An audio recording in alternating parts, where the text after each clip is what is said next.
It was nighttime at the market, and all sorts of vendors and customers could be seen prancing about, looking for the next best rare item to purchase. For a bunch of fools who were clueless about the apocalypse, everyone there seemed to be eager to get something important. Jiang walked through the streets of the market as he listened to the idle chatter of everyone around. Customers were trying to determine if items were real or fake, and the vendors were tired of dealing with annoying idiots. They all had stern looks on their faces, as if they were all trying not to be intimidated. Jiang's attention was caught by someone who was trying to haggle like a thief. The customer wanted an item for $300, but the vendor couldn't believe the sheer stupidity and asked who did business like that. When he turned back, he saw that the idiotic customer was none other than Lai Shuxing. The fat piece of shit was trying to bring the price of an item from $2,000 to $300. He threatened to leave if the vendor wasn't going to sell it to him at that price. The vendor, trying his best not to punch the idiotic fool in the throat, was trying to calm things down so that they could come to an agreeable price. Eventually, he agreed to sell it to Shuxing at that ridiculous price, just to get him to stop yelling. One of the random people on the streets looked at the vendor as if he were a complete noob who had no spine to stand his ground. Jiang was curious as to why Shuxing was buying fake bracelets on the black market.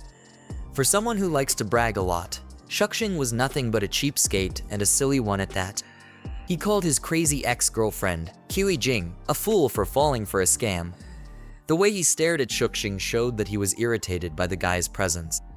He went back to looking for more items and saw a display of fine swords and machetes. Each blade looked like it could take anyone's head off with ease, but it wasn't just him who stared at the blades with such intent. There were other people passing by who seemed to like slicing and dicing things. Jiang smiled and was happy that he found what he was looking for. He met with the vendor and began examining the blades. With the way he held one of the blades, you'd think this nincompoop actually had experience as a swordsman. Jiang asked the vendor if he had any hard stuff there, and by hard stuff, I'm pretty sure he wasn't talking about their sausages. Anyway, the vendor didn't want to waste time with a loser like Jiang, so he showed the knife sharpener to him and told him to get to work if he wanted something hard. The vendor said that he could also buy a baton if he was too lazy to sharpen the blade himself. Jiang, with a mean look on his face, still insisted that it wasn't hard enough and he needed something harder. Yeah, this whole conversation was getting really sus. The vendor felt annoyed by Jiang's words and questioned if he was there to cause trouble. He had a camouflage jacket on, which gave the impression that he was a veteran who was skilled in taking care of wastes like Jiang. His facial expression changed when he suddenly got a credit alert on his phone. Jiang had transferred a substantial amount of money to the vendor, and this calmed him down.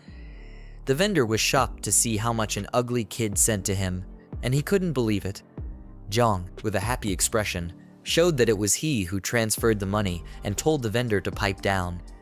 He was serious about getting something hard to satisfy himself. You know what I mean? After that, the vendor told his assistant, Xiaoxiang, to watch the stall, while he directed Jiang to somewhere private where he could get the hard stuff he'd been craving. He said that talking outside was inconvenient and pointed the way to Jiang. Rather than a warehouse, they went to what looked like a casual person's home. I guess he was serious about giving Jiang that hard stuff. I'm just joking. When they got inside the building, the vendor showed him different kinds of homemade guns enough to at least kill chickens, and they were quite cheap too. The ammo and gunpowder were also cheap, but Jiang said it still wasn't good enough for him. At this point, the vendor thought Jiang was just an annoying crackhead. The look on his face said he was tired of dealing with such an annoying customer. He then showed Jiang a replica revolver, and its performance was almost the same as an active-duty handgun. Regardless, it was still stupidly cheap. It was obvious he was trying to sell cheap stuff and keep a huge amount of change for himself. Jiang was furious as he looked down on the vendor and told him that it still wasn't acceptable. He had paid the vendor a lot of money, so all this cheap stuff only got him irritated and upset. He told the vendor that the $200,000 that was sent was just a prepayment. The vendor thought this sick kid had lost his mind, but Jiang, with a stone look on his face, said he was buying weapons worth $2 million. What kind of apocalypse could this loser possibly be preparing for?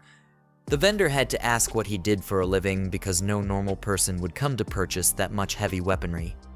He was probably scared for his meager life as well and didn't want to get on Jiang's bad side.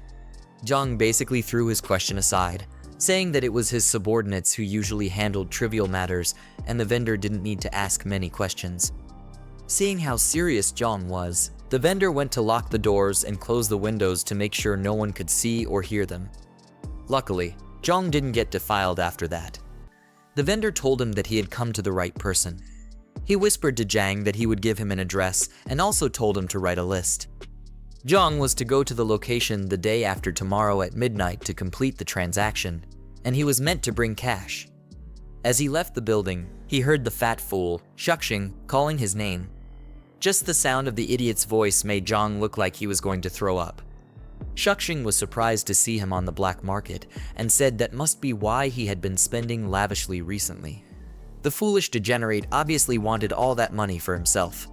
He also called out Jiang for ignoring Jing and also said that his family must have had some heirlooms. If you guys want the next part, then complete the aim of 100 likes and 100 subscribers. If you complete that, then I will upload the next part. Otherwise, I can't upload it.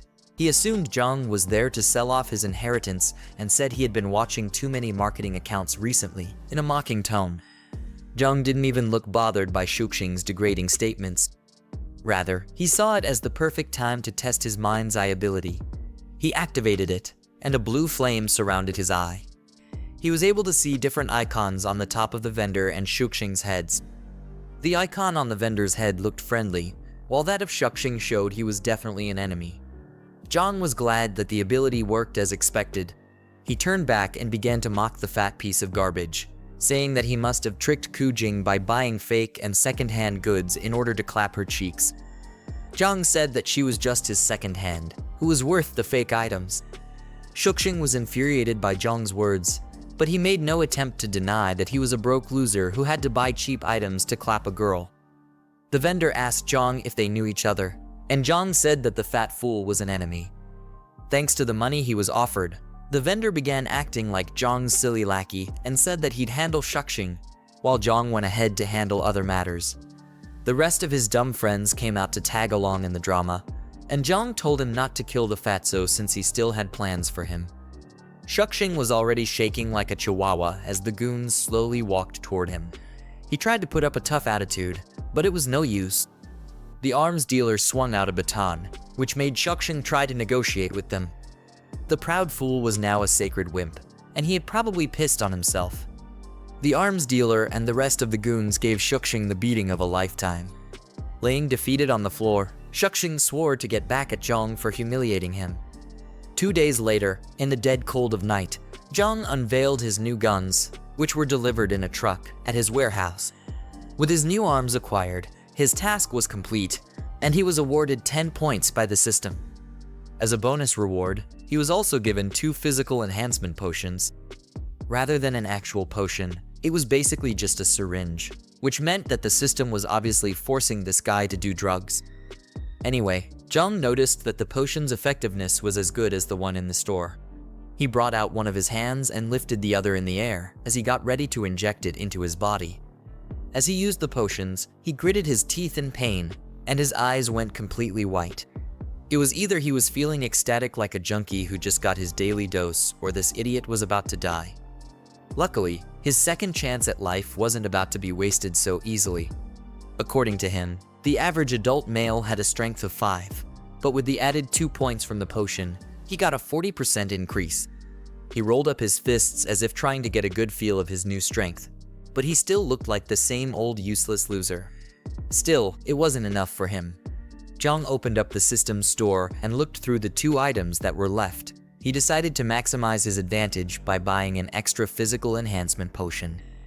While injecting himself, he winced like a little girl who was getting touched inappropriately.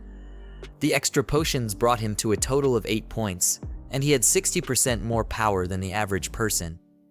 All that was left was to find a punching bag to test his new powers on. He looked to the wall by his side and saw some bags of cement and a couple of rods on the floor. As he picked up one of the rods, he looked like he was still unsure about his new powers, but there was only one way to find them. He pulled out some sweet Bruce Lee moves as he kicked the rod, bending it and sending it flying towards the wall, which also cracked the wall. With his new strength, Jiang felt like a big bad boss who was not to be messed with in any way. He was sure that he would be able to easily handle early-stage zombies when they showed up. After that, he decided to store the guns in the space ring since they wouldn't take up much space there. The weapon crates shrunk and flew into the ring as if they were being sucked in by a black hole. The day after tomorrow was going to be the first day of the apocalypse, so Jiang was trying to make sure that there was nothing else he had to do. Flashing through his mind was the memory of Grandpa Lai, telling him about his granddaughter and how they needed his house for residency. Jiang felt stupid that he couldn't completely ignore the old man's unfortunate situation, even after suffering at the hands of human treachery. He decided to send the man some essential supplies for the apocalypse, but it was up to the old fool to survive or become a tombstone. Jiang said it was going to be his repayment to the old man for funding his apocalypse plan. This is the end of the video. If you guys want to see the next part, then don't forget to subscribe and like the video.